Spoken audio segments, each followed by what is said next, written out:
Hi everyone, welcome to sleepy classes. Guys, आज हम cover करेंगे ज्योग्राफी मॉड्यूल 31 एंड इस सेशन में हम डिस्कस करेंगे मिनरल्स ऑफ इंडिया। तो चलिए इस सेशन को स्टार्ट करते हैं। गाइस, मिनरल्स के पॉइंट ऑफ व्यू से समझें, India is a rich country in minerals, क्योंकि हमें यहाँ पर हर प्रकार की रोक देखने को मिलती है। ठीक है जी।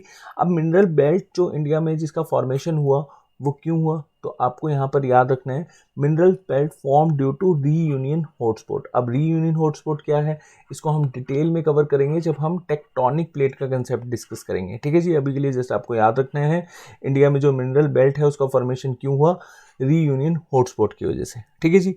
अब मिनरल का बेस्ट एग्जांपल अगर हम कंसिडर करें, जो हम रोज़ाना अपनी डेली लाइफ में यूज़ करते हैं, रॉकी साल्ट बेस्ट एग्जांपल है। इसका हम फूड में यूज़ करते हैं और रॉकी साल्ट को हम हेलाइट भी बोलते हैं, ये भी आप याद रखेंगे। ठीक है जी।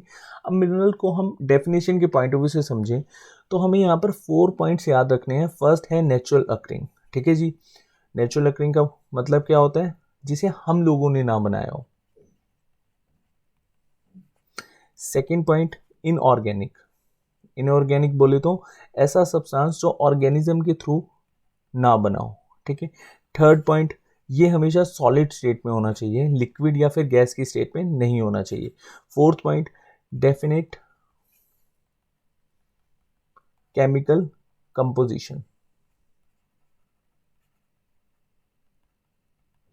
अभी हमने समझा रॉकी साल्ट का एग्जांपल, इसका केमिकल कंपोजिशन क्या है, NaCl।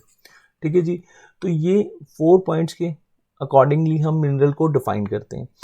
अब मिनरल के सोर्स क्या है, मिनरल के मेन सोर्स क्या होते हैं, या तो रॉक से हमें मिनरल मिलते हैं, अभी जैसे कि मैंने आपको बताया कि इंडिया में हर प्रकार की रॉक हमें देखने को मिलती है, या फिर ओर से। अब रॉक से हम किस तरह से कंसीडर करेंगे, देखिए मिक्सचर ऑफ वन और मोर मिनरल। इसका एक बेस्ट एग्जांपल मैं आपको देता हूँ, एग्जांपल के थ्रू हम समझते हैं। ग्रेनाइट। अब जो ग्रेनाइट रॉक है इसमें हमें मिनरल देखने को मिलते हैं, एक तो क्वार्ट्ज एंड फेल्ड्सपर। ठीक है जी। और का बेस्ट एग्जांपल ये तो बॉक्साइट है, या फिर अगर आप ऐसे समझे कॉम्बिनेशन मिनरल से मिलकर जो यूजफुल और प्रॉफिटेबल मिनरल बनने और उसको हम एक्सट्रैक्ट करें with the help of smelting. ठीक है। जैसे बॉक्साइट और जो हमें मिलता है उससे हम लोग क्या बनाते हैं, एल्यूमिनियम। अब बॉक्साइट और है, एल्यूमिनियम हमने एक्सट्रैक्ट किया या फिर स्मेल्टिंग के थ्रू बनाया। अब स्मेल्टिंग क्या होती है, ऐसे समझो कि जो हमें नेचुरल मिलता है वो तो एक उसमें काफ़ी सारी इम्प्योरिटीज़ ऐड होती हैं। ठीक है। उसमें से हम जो यूज़फुल प्रोडक्ट है, जैसे बॉक्साइट से हम क्या निकाल सकते हैं, एल्यूमिनियम निकालते हैं। ठीक है। तो वो हम किस प्रोसीजर के थ्रू निकालेंगे, उसको हम क्या बोलते हैं, स्मेल्टिंग बोलते हैं। इसको हम डिटेल में कवर करेंगे तो आपको अच्छे से समझ में आ जाएगा। और अगर हम इंडिया के पॉइंट ऑफ व्यू से समझें, Rajasthan is at first position in the country in term of estimated value of mineral production. ठीक है जी। कंट्रीब्यूट करता है 20% के आसपास। Then Orissa, Andhra Pradesh, Karnataka, Telangana, almost India के हर रीजन में आपको मिनरल बेल्ट देखने को मिलेगी। ठीक है। तो कहाँ पर कौन से मिनरल बेल्ट में मतलब कौन से मिनरल्स देखने को मिलेंगे वो हम डिटेल में कवर करेंगे। अब minerals are valuable natural resources. ठीक है जी। They constitute the vital raw material for many basic industries and major resources for development. बिल्कुल सही। And basic source of our minerals in hot magma. अभी देखिए हॉट मैग्मा का जो concept है इसको हम समझेंगे जब हम रीयूनियन हॉटस्पॉट कवर करेंगे टेक्टोनिक प्लेट में। ठीक है। अभी के लिए जस्ट आपने याद रखना है कि यहाँ पर मिनरल्स की जो बेल्ट है उसका फॉर्मेशन हमें कैसे देखने को मिला, रीयूनियन हॉटस्पॉट की वजह से।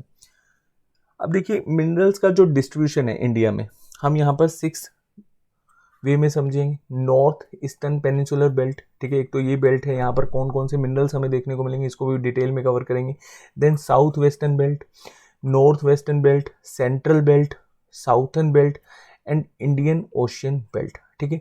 इन 6 बेल्ट को हम अच्छे से डिस्कस करेंगे और देन हम समझेंगे एग्जैक्टली जैसे बॉक्साइट है, बॉक्साइट से हम एल्यूमिनियम निकालते हैं, फिर आयरन ओर को हम अच्छे से समझेंगे।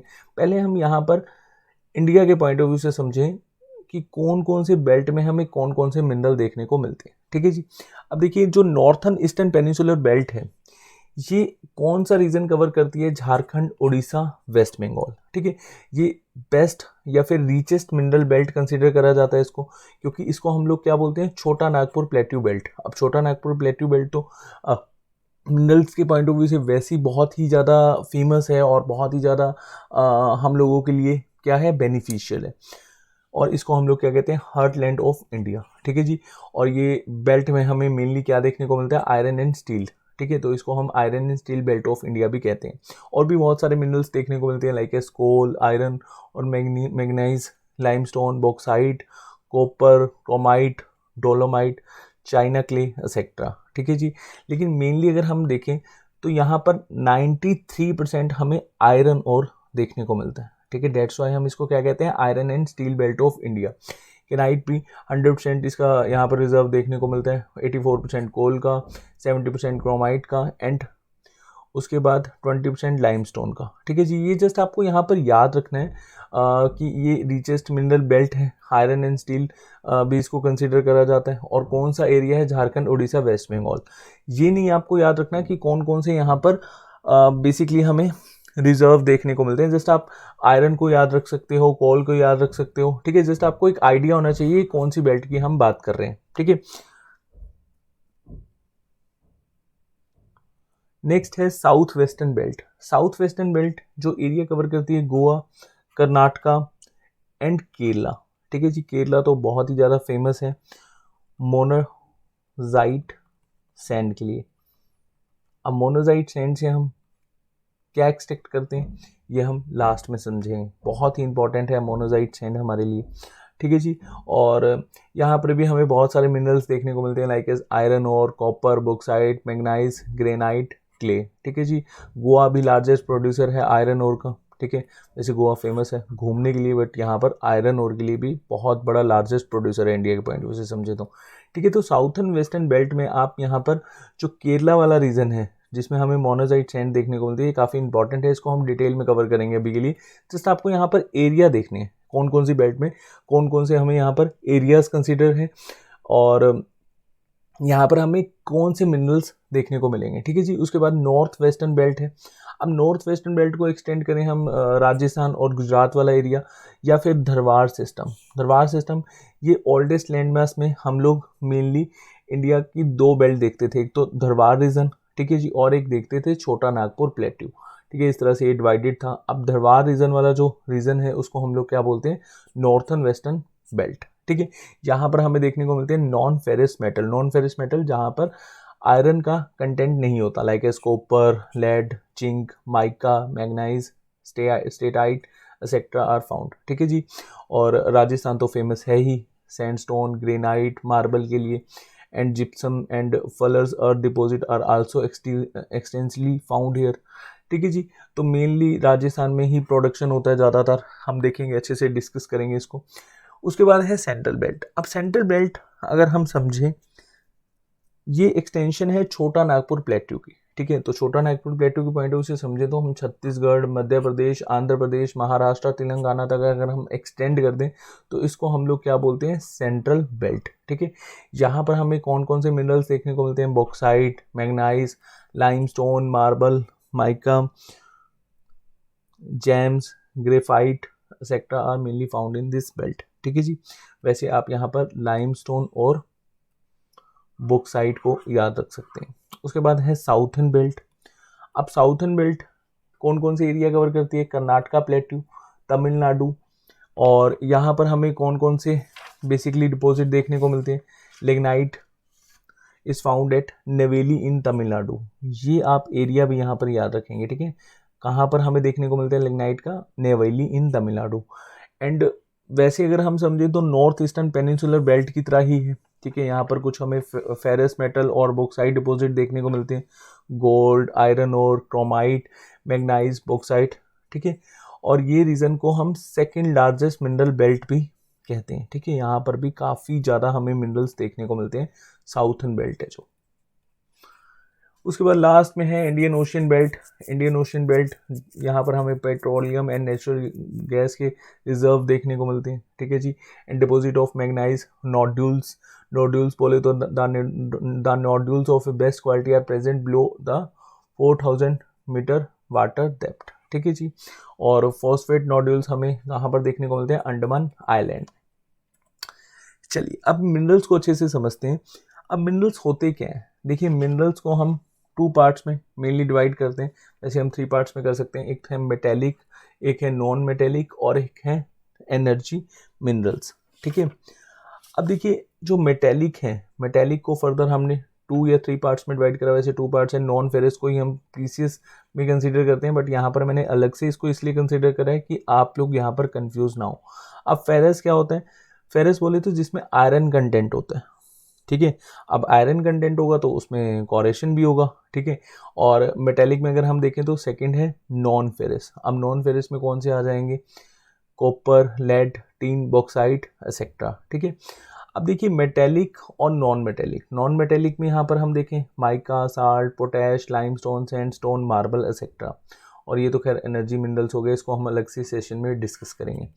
अब मेटेलिक और नॉन मेटेलिक के बीच में जो डिफरेंस है, ये है अगर हम अच्छे से समझें, जो मेटेलिक मिनरल्स हैं ये हमें देखने को मिलते हैं इग्नियस एंड मेटामॉर्फिक रॉक्स में, ठीक है। ये कहाँ पर हमें फाउंड होते हैं, मेनली इग्नियस एंड मेटाफॉर्मिक रॉक्स में। यहाँ से ही हम इनको एक्सट्रैक्ट करते हैं। और अब मान लो कि हमें यहाँ पर इग्नियस रॉक देखने को मिला, इसको हम मेल्ट करेंगे। मेल्ट करने में हमें मतलब मेल्ट तो खैर करना ही पड़ेगा, स्मेल्टिंग प्रोसीजर में हम सबसे पहले मेल्ट करते हैं। और जो मेनली हमारा मेटल होता है या फिर मेनली हमारा जो मिनरल होता है उसको हम एक्सट्रैक्ट कर लेते हैं। और इसी प्रोसीजर को हम लोग क्या बोलते हैं, स्मेल्टिंग बोलते हैं। और जो मेटल या मेटेलिक प्रोडक्ट्स होते हैं या मेटेलिक मिनरल्स होते हैं, ये गुड कंडक्टर होते हैं, good conductor of heat and electricity. लेकिन नॉन मेटेलिक क्या होते हैं, गुड इंसुलेटर होते हैं, ठीक है जी। और अगर यहाँ पर कंडक्टर हम कंसीडर कर रहे हैं तो डेफिनेटली मेलेबल होंगे, डक्टाइल होंगे, ठीक है, एंड लस्टर भी होंगे, मतलब चमकीले होंगे। लेकिन ये यहाँ पर नॉन मेटेलिक में ये प्रॉपर्टी हमें नहीं देखने को मिलती। तो जस्ट एक सिंपल से पॉइंट ऑफ व्यू में अगर हम समझें कि मेटेलिक और नॉन मेटेलिक क्या होते हैं। फेरस मैंने आपको बता ही दिया, फेरस में कॉरेशन होता है, ठीक है। लेकिन नॉन मेटेलिक में कॉरेशन नहीं होता, ठीक है। तो जस्ट हमें यहाँ पर याद रखना होगा। उसके बाद हम डिटेल में अच्छे से कवर करेंगे। फर्स्ट वन है हमारा आयरन ओर। अब देखिए iron ore is a backbone of industrial development and it is most important minerals which is provided raw material for iron and steel industry, ठीक है जी। आयरन ओर कहाँ से extract किया जाता है, इग्नियस रॉक से, ठीक है। ये जस्ट रीज़न आपने यहाँ पर देखने हैं, इनको याद नहीं रखना। कुडप्पा और धरवार, धरवार वही है जिसको हम ओल्डेस्ट लैंडमार्क में बहुत ही ज़्यादा कंसीडर करते थे, आज भी कंसीडर करते हैं, ठीक है। बहुत इंपॉर्टेंट जोन है हमारे लिए मिनरल्स के पॉइंट ऑफ व्यू से, ठीक है जी। और 4 मेजर और हमें यहाँ पर देखने को मिलते हैं। एक है magnetite, hematite and limonite and siderite. ये आयरन ओर की 4 टाइप्स के और हमें यहाँ पर देखने को मिलते हैं। अगर हम इनको डिटेल में समझें, जो मैग्नाइट है ये best quality of iron ore है, जो कि 70 to 75% आयरन इसमें हमें देखने को मिलता है, ठीक है। और ये इसमें काफ़ी ज़्यादा मैग्नेटिक प्रॉपर्टी भी होती है। ये बेस्ट क्वालिटी का आयरन ओर है, ऐसे आप कंसीडर कर सकते हैं। उसके बाद हेमेटाइट, इंडिया में मेनली यही हमें देखने को मिलता है, अबाउट 80% के आसपास। और जो हेमेटाइट है इसमें आयरन कंटेंट कितना होता है, 60 to 70%। उसके बाद लेमोनाइट में 40 to 60%, ठीक है जी। उसके बाद लास्ट में सिडराइट में कितना होता है आयरन कंटेंट, अप्रोक्सीमेटली 40%, ठीक है जी। ये जस्ट आपने यहाँ पर याद रखना है। अब देखिए Magnite is a best quality of iron, जैसे कि मैंने आपको बताया। उसके बाद हेमटाइट है जो इंडिया में हमें 80% देखने को मिलते हैं। और at present India is a 4th largest iron ore producing country in the world. ये जस्ट ईयर को आप इग्नोर कर सकते हैं यहाँ पर। अगर इंडिया का टोटल रिजर्व देखें तो 95% of total reserve of iron are located in state of Odisha, Jharkhand. Jharkhand तो खैर इंपॉर्टेंट जोन है ही क्योंकि छोटा नागपुर प्लेट्यू में आता है। छत्तीसगढ़, कर्नाटका, गोवा, तेलंगाना, आंध्र प्रदेश एंड तमिलनाडु, ठीक है जी। और iron ore mines are located in close proximity to coal fields, ठीक है। इसको मैं थोड़ा सा आपको डिटेल में समझाता हूँ कि आयरन और होता क्या है। देखिए मैंने आपको बताया कि आयरन और जो है मान लो कि जब हमें आयरन और मिलता है, लाइक जैसे मैग्नाइट मिला या हेमेटाइट मिला या लेमोनाइट मिला, इसको हम एक्सट्रैक्ट कैसे करेंगे? स्मेल्टिंग के थ्रू। अब स्मेल्टिंग क्या होता है? It is a process of converting ore to metal by removing impurities. ये मैंने आपको पहले भी बताया था। अब देखिए स्मेल्टिंग हम करेंगे कैसे? एक ब्लास्ट फर्नेस लेंगे, ये मान लो ये ब्लास्ट फर्नेस है, ठीक है, इसमें हमने आयरन ओर को डाला, ठीक है। अब आयरन ओर डालने के बाद हम यहाँ पर इसको हीट करेंगे। अब हीट किससे करेंगे हम? कोक से भी कर सकते हैं और कोयल से भी कर सकते हैं, लेकिन हम यहाँ पर यूज़ करते हैं कोक का। क्यों? क्योंकि कोक में यहाँ पर कार्बन कंटेंट ज़्यादा होता है और ये सल्फर को एक तरह से रिमूव कर देता है। वैसे सल्फर के लिए हम लाइमस्टोन को भी ऐड करेंगे। जस्ट आप यहाँ पर ये याद रखना कि जो हीट पर्पस के लिए हम कोक को यूज़ करते हैं इंस्टेड ऑफ कोल, क्योंकि कोल में क्या होता है? सल्फर कंटेंट होता है, सल्फर वैसी इम्प्योरिटी है। और कोक को हम इसलिए यूज़ करते हैं क्योंकि इसमें कार्बन कंटेंट होता है। और लाइमस्टोन को हम इसलिए यूज़ करते हैं, मतलब इसमें ऐड ऑन करते हैं कि इस सल्फर के कंटेंट को बाहर निकाल दें, ठीक है। तो बहुत ही सिंपल है। ब्लास्ट फर्नेस में हमने देखा कि आयरन और जब हमने डाला तो उसको हीट करा। हीट किससे करा? कोक से। और प्लस हमने लाइमस्टोन भी ऐड कर दिया, ठीक है जी। लाइमस्टोन सल्फर को रिमूव करता है। उसके बाद हमें देखने को मिलेगा पिग आयरन, ठीक है। पिग आयरन बोले तो इसको आप क्रूड आयरन भी बोल सकते हो, मोस्ट इम्प्योर आयरन भी बोल सकते हो, ठीक है। अब देखिए पिग आयरन में जो आयरन होता है वो लगभग 95% होता है, ठीक है। और कार्बन हमें देखने को मिलता है 4 to 4.5%, ठीक है जी। बाकी अदर मिनरल्स में हमें देखने को मिलते हैं, लाइक एज सिलिकॉन है, सिलिकॉन 0.6% के आसपास हमें देखने को मिलता है। सल्फर 0.04% के आसपास, ठीक है जी। यहाँ मैं लिख देता हूँ सिलिकॉन 0.6% के आसपास, ठीक है। सल्फर हमें देखने को मिलता है 0.04% के आसपास, ठीक है। एंड मैग्नाइज 0.70% के आसपास, ठीक है जी। फोस्फोरस 0.03% के आसपास। और लास्ट में टाइटेनियम, टाइटेनियम हमें देखने को मिलता है अराउंड 0.02%, ठीक है। ये आप डिटेल में याद रख सकते हैं। ये फिगर थोड़ा सा अप्रोक्सीमेटली आगे पीछे हो सकते हैं, यहाँ पर 0.5 या 0.7 हो सकता है, बट इसको भी आप यहाँ पर याद रख सकते हैं। वैसे आपको याद रखना है पिग आयरन में आयरन होता है 95% और कार्बन होता है 4 to 4.5%, ठीक है। अब देखिए इसमें कार्बन कंटेंट ज़्यादा है। अगर हम समझें कि कार्बन कंटेंट को हम कम करें, लाइक जैसे कास्ट आयरन में हम समझें, तो कास्ट आयरन में हम कार्बन कंटेंट कितना देखते हैं? 3% के अराउंड, ठीक है जी। उसके बाद अगर हम स्टील में कंसिडर करें तो स्टील में कार्बन बहुत कम होता है, अराउंड 1% के आसपास, ठीक है जी। उसके बाद रॉट आयरन में देखें तो 0.5% के आसपास कार्बन होता है। और रॉट आयरन ही आपका क्या है? प्योरेस्ट आयरन है, ठीक है। तो जस्ट आपको याद रखना है। और ये आप मैप के थ्रू देख सकते हैं कि इंडिया में हमें आयरन इंडस्ट्री कहाँ पर देखने को मिलती है या आयरन और कहाँ पर देखने को मिलती है। इंडस्ट्री नहीं, आयरन। ऑब्वियसली अगर आयरन और जहाँ होंगे तो आयरन इंडस्ट्री भी वहीं होंगी, ठीक है। तो ये मेन से रीज़न है जहाँ पर हमें आयरन और एंड आयरन माइंस या आयरन इंडस्ट्रीज देखने को मिलती हैं। नेक्स्ट है मैग्नाइज, ठीक है जी। अब देखिए मैग्नाइज जो है, अच्छा एक मिनट, जस्ट ए सेकेंड, यहाँ पर हम थोड़ा सा डिटेल में देख लेते हैं, कंसीडर कर लेते हैं कौन कौन सी हमें जो माइंस है या इंडस्ट्रियल्स एरियाज हैं वो देखने को मिलते हैं। जमशेदपुर झारखंड बहुत ही फेमस है आयरन ओर के लिए, स्टील के लिए। उड़ीसा रौरकेला ये एरिया आपको देखने को मिलेगा। यहाँ पर अगर हम देखें तो उड़ीसा में रौरकेला, और झारखंड में, उसके बाद छत्तीसगढ़ में, ठीक है जी। छत्तीसगढ़ में एक रीजन है भिलाई, ठीक है जी। उसके बाद कर्नाटका है, कर्नाटका में आपको देखने को मिलेगा विश्वेश्वरैया।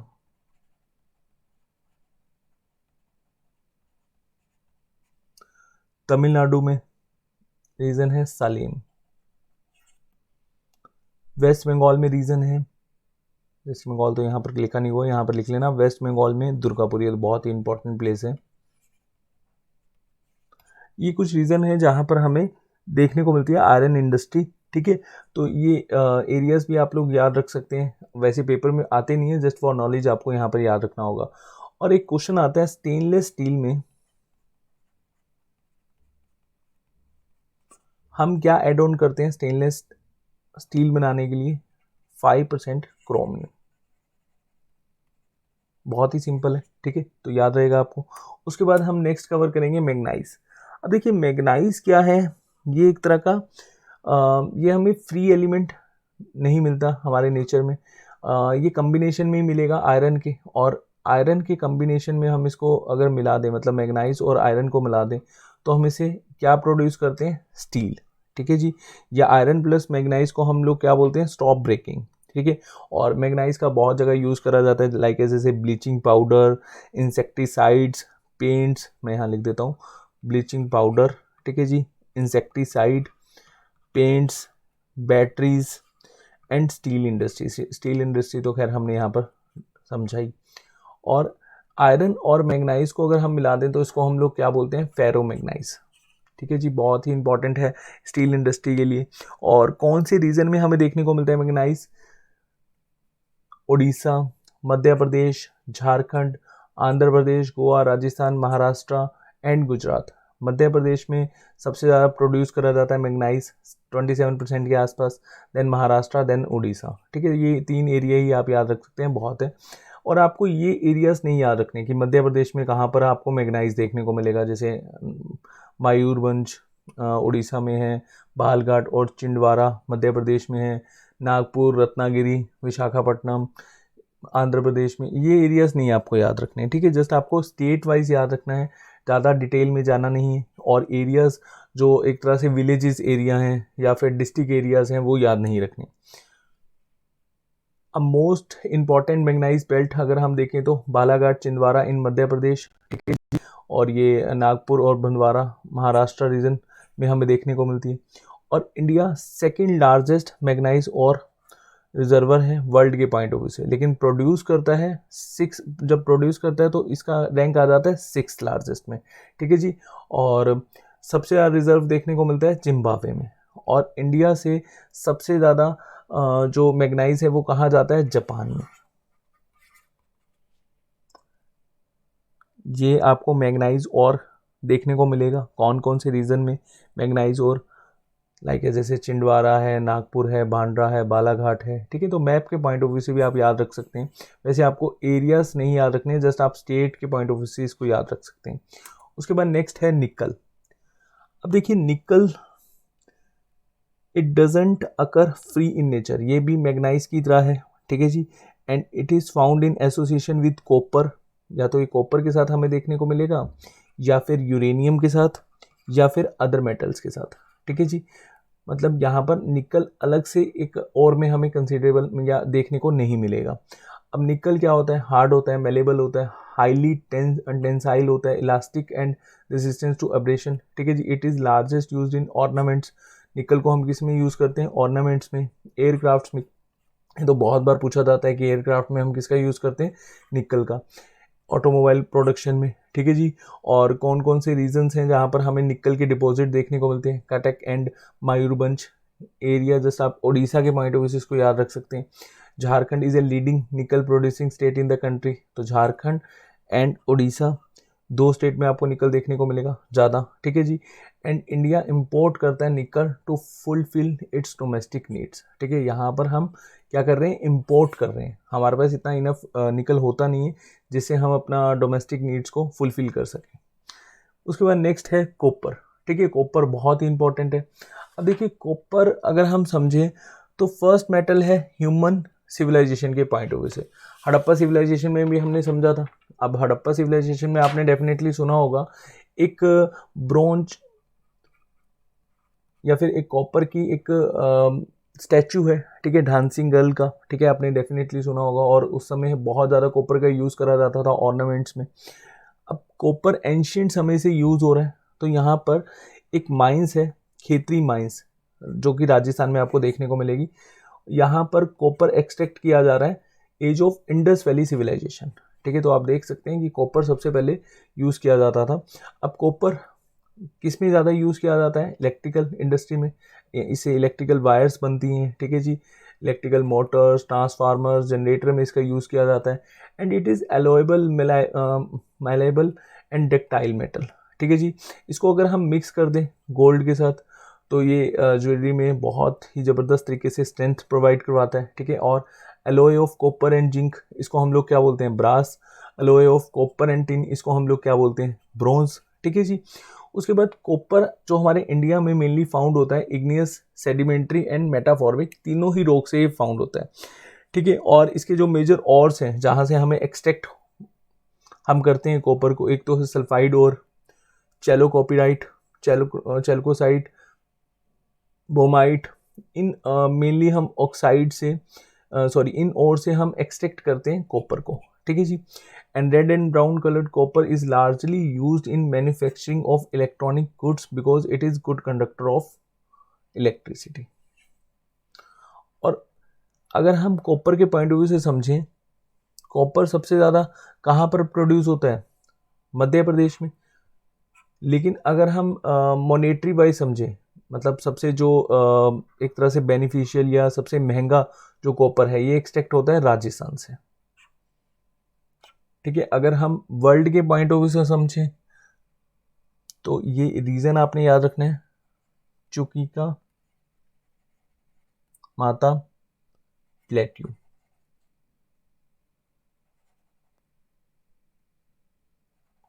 होपफुली यहाँ पर मैं प्रोनाउंस सही कर रहा हूँ, तो जस्ट एक बार आप एक गूगल कर लेना, ये आपको चील में देखने को मिलेगा।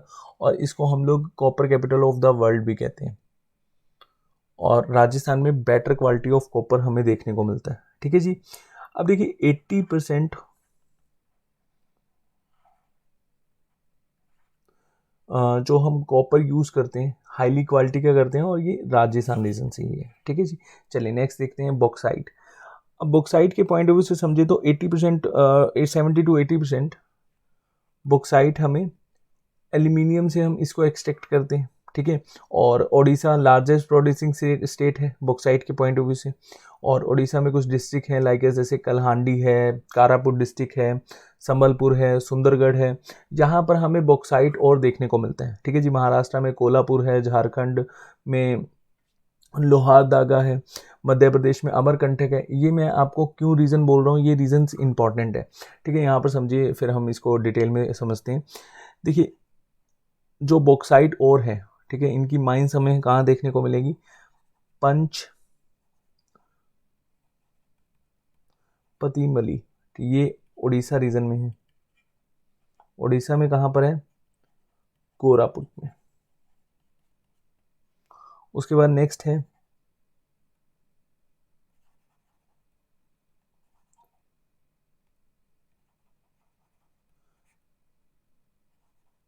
चंचादी, ये आपको मध्य प्रदेश शहडोल डिस्ट्रिक्ट में देखने को मिलेगी।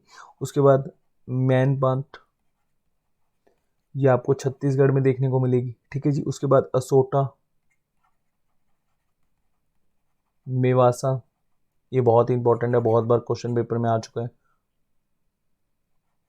असोटा मेवासा, ये जामनगर गुजरात में है। उसके बाद नेक्स्ट है दुर्गा मनवड्डी, दुर्गा मनवाड़ी, ये आपको देखने को मिलेगा कोल्हापुर में। कोल्हापुर कहाँ पे है? महाराष्ट्र में। बहुत ही इंपॉर्टेंट रीजन है कोल्हापुर, ठीक है जी। चलिए यहाँ पर हम समझते हैं bauxite is a primary ore of aluminium, ठीक है जी, ये हमने समझा। And which is one of the most important non ferrous metal used in modern industry, sorry. Bauxite is primary use to produce aluminium through Bayer's process, ये बहुत important process है, हमने 9th की एनसीईआरटी में इसको अच्छे से पढ़ा भी होगा। इसको मैं साइंस में अच्छे से कवर करवा दूंगा आपको, बेयर प्रोसेस, ठीक है। और आई थिंक मैंने क्वेश्चन भी डिस्कस किया होगा साइंस से बेयर प्रोसेस से, ठीक है, काफ़ी डिटेल में है। तो एक मैं आपको स्मेल्टिंग का प्रोसीजर समझा चुका हूँ आयरन ओर में, तो बिल्कुल सिमिलर सा ही है कि ओर में हम किस तरह से जो स्मैग होता है या फिर इम्प्योरिटीज़ होती हैं उसको हम बाहर निकालते हैं, ठीक है, और इसमें क्या ऐड ऑन करते हैं। ऐसे ही एक तरह से क्या है, बेयर प्रोसेस है, ठीक है जी। चलिए एंड ये इसके कौन कौन से रीज़न हमें देखने को मिलेंगे, रीज़न मैंने आपको बता ही दिए, ठीक है। और प्रोडक्शन कितना करते हैं हम? 24,665,000 टन। ये एक अप्रोक्सीमेटली फिगर है, जस्ट आप यहाँ पर याद रख सकते हैं, या अप्रोक्सीमेटली 25,000 टन भी आप याद रख सकते हैं। ठीक है जी। उसके बाद ये एरियाज हैं जहाँ पर आपको बॉक्साइट माइंस देखने को मिलेंगी। उसके बाद देखते हैं गोल्ड, बहुत ही इंपॉर्टेंट है गोल्ड। ये प्रीसियस मेटल में आता है, इसका लिमिटेड सा रिजर्व है हमारे पास। प्रीसियस मेटल में गोल्ड क्यों आता है, देखिए इसके एक्सट्रैक्शन में और इसकी रिफाइनिंग में बहुत ज़्यादा कॉस्ट लगती है, डेट्स वाई हम इसको कंसीडर करते हैं प्रीसियस मेटल। ठीक है जी। और मोस्ट फ्लेक्सिबल मेटल है, बेस्ट कंडक्टर है, एंड यूज्ड होता है आरबीआई एसेट में। आरबीआई इसको एसेट के तौर में भी यूज़ करता है। आपको पता ही होगा 200 का एक हम फिगर लेकर चलते हैं, अगर आरबीआई को करेंसी को प्रिंट करना है तो आरबीआई 200 करोड़ का एक तरह से रिजर्व लेकर चलती है, ये एक स्टैंडर्ड है। इसमें 115 करोड़ का गोल्ड होता है। ठीक है जी। और 85 करोड़ का क्या होता है, फॉरेक्स होता है। अब देखिए गोल्ड का यूज़ बहुत ज़्यादा करता है आरबीआई, एक तरह से रिजर्व में करता है, जैसे कि मैंने आपको बताया। अब आपने सुना होगा कि आरबीआई अगर मान लो कि गोल्ड है, गोल्ड को बहुत जल्दी एक तरह से हम चेंज भी कर सकते हैं मार्केट में। ठीक है, इंस्टेंट ऑफ अगर हमारे पास डायमंड है या फिर हमारे पास सिल्वर है, वो इतनी जल्दी एक्सचेंज नहीं होता, लेकिन गोल्ड बहुत जल्दी एक्सचेंज हो जाता है। और गोल्ड के पॉइंट ऑफ व्यू से हमें लोन भी मिलता है। आपने सुना होगा घर में पड़ा है सोना अब काहे का रोना। ठीक है, तो वो भी एक कंसिडरेबल है, गोल्ड से हमें लोन भी मिल सकता है। तो गोल्ड क्या है, एक प्रीसियस मेटल है, यूज्ड होता है extensively in jewellery manufacturing, and it is also used in dentistry, dyes and medicine. ठीक है, बहुत जगह यूज़ किया जाता है इसका। अब देखिए अगर इंडिया में हम बात करें, इंडिया में बहुत ही एक फेमस जगह है KGF, कोलार गोल्ड फील्ड। इसके पॉइंट ऑफ व्यू से एक मूवी भी आई है। ठीक है, इसका सेकंड पार्ट अभी आना बाकी है और बहुत ही जल्दी हमें देखने को मिलेगा, और काफ़ी लोग वेट कर रहे हैं, मैं भी वेट कर रहा हूँ इसके सेकंड पार्ट का। काफ़ी अच्छा था first part. Kolar gold field, ठीक है, यहाँ पर गोल्ड का प्रोडक्शन किया जाता है इंडिया में अबाउट 90%। और एक है हुटी गोल्ड फील्ड। ठीक है जी, यहाँ पर गोल्ड को एक्सट्रैक्ट किया जाता है। और वर्ल्ड के पॉइंट ऑफ व्यू से समझे तो चाइना सबसे लार्जेस्ट प्रोड्यूसर है, then Australia, then Russia, then USA, then Canada. और हरियाणा में भी सोहना में एक गोल्ड रिफाइनरी लगाई गई है। ठीक है, उसके बाद एक ये रीज़न याद रखना स्टैटिक के पॉइंट ऑफ व्यू से इंपॉर्टेंट है, शिरपुर गोल्ड रिफाइनरी इंडिया की फर्स्ट और एशिया की सबसे लार्जेस्ट गोल्ड रिफाइनरी है। यहाँ पर सिल्वर को भी एक तरह से रिफाइन किया जाता है। ठीक है, और ये जो KGF है, यहाँ पर गोल्ड और सिल्वर दोनों को एक तरह से एक्सट्रैक्ट किया जाता है, दोनों के पॉइंट ऑफ व्यू से इंपॉर्टेंट है। चलिए नेक्स्ट सिल्वर ही है। देखिए यहाँ पर मैंने आपको बताया कोलार गोल्ड फील्ड में हम सिल्वर को एक्सट्रैक्ट करते हैं, तो गोल्ड को भी करते हैं, सिल्वर को भी करते हैं। और एक जवार माइन है, बहुत ही इंपॉर्टेंट माइन है ये सिल्वर के पॉइंट ऑफ व्यू से। ये उदयपुर राजस्थान में आपको देखने को मिलेगी, लार्जेस्ट प्रोड्यूसर है सिल्वर का। ठीक है जी। और silver mostly occur in sulphide and it rarely occur in pure form. ठीक है जी, ये हमेशा से मिक्स मिलेगा आपको जिंक में, ब्लेंड में, गैलिना बोले तो लेड, कॉपर, पैराइड्स में। ठीक है, और इसका हम मेनली यूज़ करते हैं ज्वेलरी में, कोन्स में, decorative item, silver planting and electro planting etcetera. ठीक है जी, और भी बहुत सारे एरियाज़ हैं जैसे चित्तौड़गढ़ राजस्थान, बारोच कर्नाटका, ये भी काफ़ी ज़्यादा यहाँ पर सिल्वर को प्रोड्यूस किया जाता है। ठीक है, और ये एक याद रखना, Hindustan zinc limited and Udaipur and Hindustan copper limited first and second position in term of silver producing unit. ये एक तो राजस्थान, एक झारखंड, और एक थर्ड एरिया पे आपने याद रखना है गुजरात। यहाँ पर भी बहुत ज़्यादा सिल्वर को प्रोड्यूस किया जाता है। ठीक है, कई बार पूछ लिया जाता है 4 ऑप्शन में कि कौन कौन से एरियाज़ में सिल्वर को सबसे ज़्यादा प्रोड्यूस करा जाता है, तो आप याद रखेंगे राजस्थान, झारखंड एंड गुजरात। और फोर्थ ऑप्शन जो भी होगा उसको आप यहाँ पर टिक कर देंगे, मतलब इनमें से कौन सा एरिया जहाँ पर सिल्वर को ज़्यादा प्रोड्यूस नहीं करा जाता, तो वो एरिया आपका राइट आंसर होगा। चलिए नेक्स्ट, यहाँ पर गोल्ड एंड सिल्वर की प्रोडक्शन आप देख सकते हैं इंडिया में। उसके बाद नेक्स्ट है क्रोमाइट। अब देखिए क्रोमाइट के पॉइंट ऑफ व्यू से समझें, chromite is an oxide of iron and chromium. And used in reflective works, metallurgical and chemical industry, mainly chemical industry में इसका यूज़ होता है क्रोमाइट का, ठीक है। And it is use for producing stainless steel. Stainless steel में मैंने आपको बताया था कि आयरन और में हम 5% क्रोमाइट को मिला दें तो क्या बन जाता है, स्टेनलेस स्टील। ये क्वेश्चन बहुत बार एग्जाम में आता है, ध्यान रखना। उसके बाद लार्जेस्ट प्रोड्यूसर ऑफ क्रोमाइट हमें इंडिया में देखने को मिलता है उड़ीसा, अबाउट 95% के आसपास, ठीक है जी।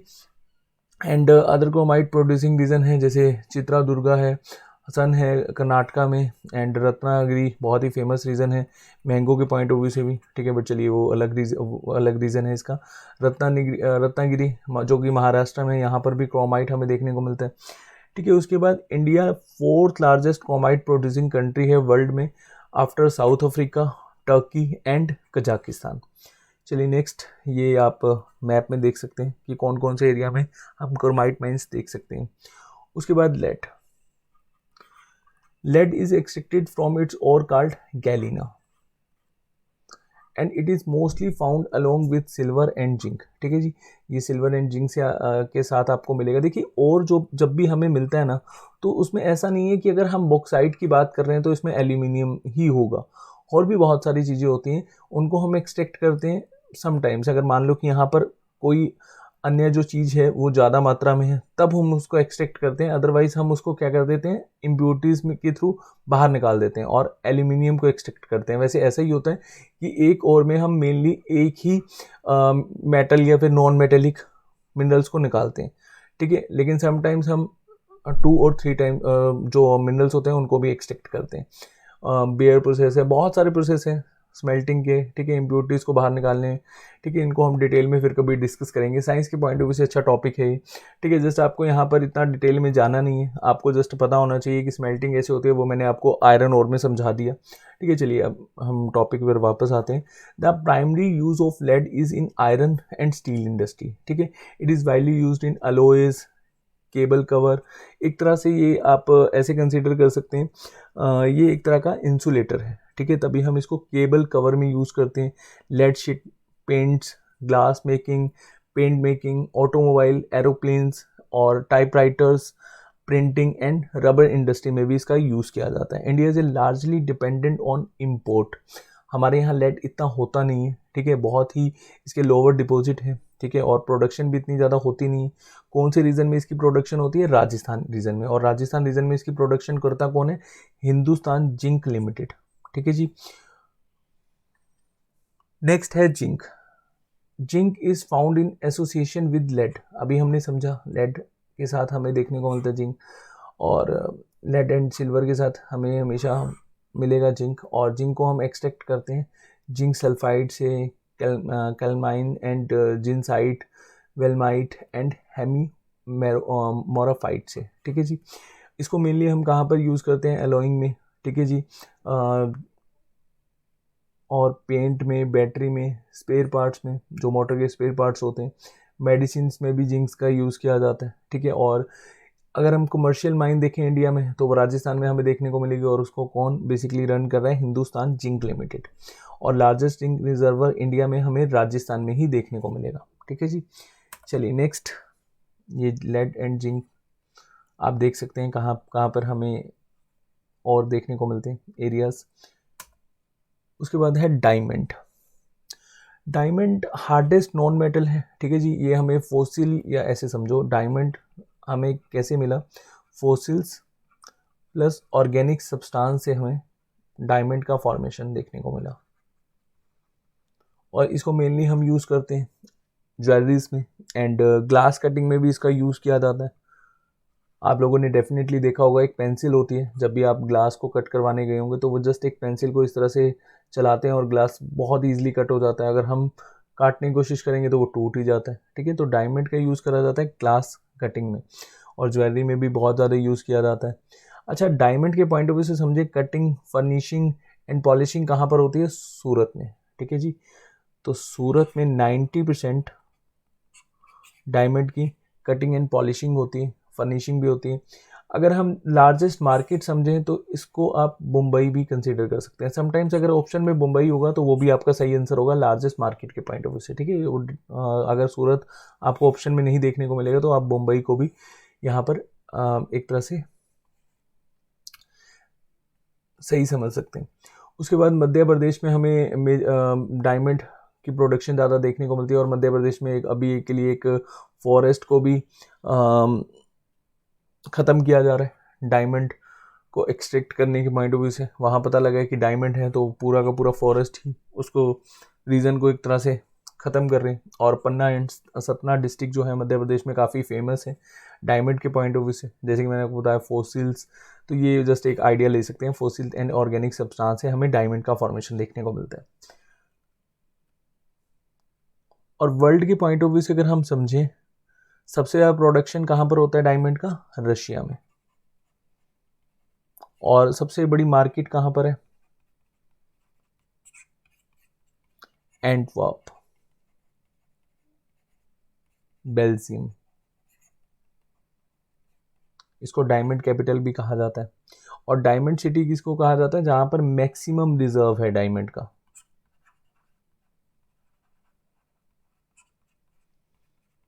किम्बरले, किम्बरले कहाँ पर है? South Africa. ठीक है जी, इसको डायमंड सिटी भी कहते हैं, जहां पर मैक्सिमम रिजर्व हमें देखने को मिलता है। और इंडिया में मध्य प्रदेश में पन्ना और सतना वाला रीजन, ये दोनों रीजन आप याद रखना, ये रीजन्स भी पूछ लिए जाते हैं। ठीक है जी। उसके बाद सिल्वर हम ऑलरेडी डिस्कस कर चुके हैं। देन है माइका। अब देखिए, माइका में हम लोगों की एक तरह से मोनोपोली है, इंडिया की मोनोपोली है। सबसे ज़्यादा लार्जेस्ट प्रोड्यूसिंग जो कंट्री है वो इंडिया ही है। और सबसे most important non metallic mineral है जिसको हम एक्सट्रैक्ट करते हैं इग्नियस एंड मेटाफॉरिक रॉक से। और mica is use mainly in electrical industry as a non conductor. तो नॉन कंडक्टर के लिए हम इसको इलेक्ट्रिकल इंडस्ट्री में यूज़ करते हैं। It can withstand high voltage and has low power cost factor. ठीक है जी। मेनली 3 टाइप ऑफ माइका हमें देखने को मिलता है। एक मस्को वाइट है, ये इसको रूबी माइका भी बोलते हैं, वाइट कलर का होता है और सबसे बेस्ट क्वालिटी का माइका यही है। उसके बाद फॉलोगोबाइट है, ये येलो माइका होता है। उसके बाद बायोटाइट है, ये ब्लैक माइका होता है। India is the largest producer of mica, जैसे कि मैंने आपको बताया। ठीक है, एक तरह से हमारी मोनोपोली है इसमें। ऐसा नहीं है कि अन्य किसी नेशन में हमें माइका का एक्सपोर्ट इंपोर्ट या फिर प्रोड्यूसिंग नहीं देखने को मिलता, देखने को मिलता है, लेकिन इंडिया में सबसे ज़्यादा होता है। झारखंड, आंध्र प्रदेश, तेलंगाना, राजस्थान, ये कुछ रीजन्स हैं जहाँ पर हमें माइका का सबसे ज़्यादा प्रोड्यूस होता हुआ दिखता है। और झारखंड इकलौता है जिसमें 50% के आसपास हमें टोटल माइका प्रोडक्शन देखने को मिलती है। ये मैप के थ्रू आप देख सकते हैं, mica, bauxite and manganese field. ठीक है जी। नेक्स्ट है gypsum. Gypsum is hydrated calcium sulphate which occurs as a white opaque mineral. ठीक है जी। इसका मेनली यूज़ किया जाता है production of fertiliser, cement, sulphur etcetera. And it largest producer Rajasthan. 90% gypsum का हम यूज़ प्रोड्यूस कहाँ पर करते हैं? राजस्थान में। ठीक है जी। आपने सुना होगा मार्बल कहाँ से हम बेसिकली लेकर आते हैं? राजस्थान से। काफ़ी इंपॉर्टेंट प्लेस है मार्बल के पॉइंट ऑफ व्यू से। ठीक है। उसके बाद it also produced in Doda, Jammu and Kashmir. ठीक है, और Kutch region of Gujarat. Next है graphite. Graphite is a natural form of crystalline carbon. It is a native element mineral found in metamorphic and igneous rock. इसको हम ब्लैक लेड और प्लेम्बैको भी कहते हैं। और बहुत ही सॉफ्ट होता है, एक्सट्रीमली सॉफ्ट, बहुत ही इजीली ब्रेक हो जाता है, very light pressure and has a very low specific gravity. और इसका हम यूज़ करते हैं पेंसिल में। ठीक है जी। और ग्रेफाइट प्रोड्यूसिंग स्टेट कौन कौन से हैं? झारखंड, उड़ीसा एंड तमिलनाडु। उसके बाद एटॉमिक मिनरल के पॉइंट ऑफ व्यू से समझे तो दो हम यहाँ पर कंसीडर करेंगे। एक है थोरियम, एक है uranium. Thorium is mainly extracted from the monazite. जैसे कि मैंने आपको बताया था ना, मोनोजाइट इंपॉर्टेंट है, इसको हम लास्ट में डिस्कस करेंगे।